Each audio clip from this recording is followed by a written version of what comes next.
আহ্বান দিছে। এক ব্ৰেকিং নিউজ কেনেকৈ সংঘটিত হৈছিল উগ্ৰতাৰ চাঞ্চল্যকৰ চুৰিকাণ্ডৰ ঘটনা কেমেৰাৰ সন্মুখত চাঞ্চল্যকৰ স্বীকাৰোক্তি 4 গভাইত চুৰৰ চুৰিকাণ্ড সংঘটিত কৰি লাখ টকীয়াৰ মছজিদৰ সন্মুখত জাবৰত লুকুৱাই ৰাখিছিল মূল বিগ্ৰহ তাৰ পাছতে 7,000 টকাত বিক্ৰী কৰিছিল ফৰহান আক্তাৰ নামৰ কাৱাৰীগৰাকীক অৱশ্যে এতিয়ালৈ সন্ধান ওলোৱা নাই উগ্ৰতাৰ অস্ত্ৰধাতুৰ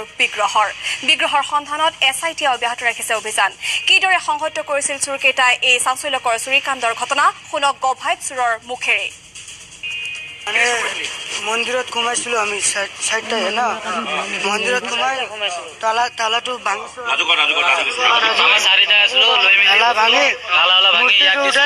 এই এক দিগনাই এই পান দোকানত খোৱা থৈ দিছে তাৰ পৰা বস্তু নোহোৱা হৈছে তালা এই আনতে ভাঙিছে ভিতৰত সোমাইছিলো বস্তু ইয়াৰ হাতত দিছে ই বিক্ৰী কৰিছিল দিয়া নাই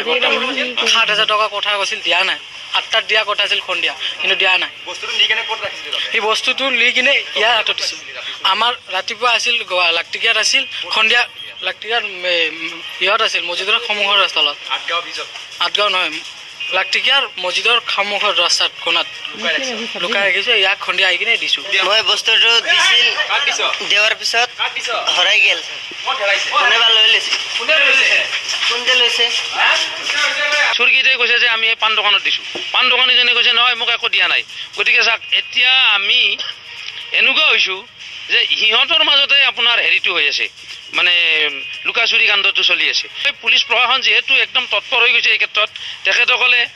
এই চুৰকেইটাক যদি ভালদৰে সোধপোছ কৰি ভালদৰে হেৰি কৰি যদি চাই তেতিয়া নিশ্চয় আমাৰ মাৰ বিগ্ৰহটো ওলাব বুলি মোৰ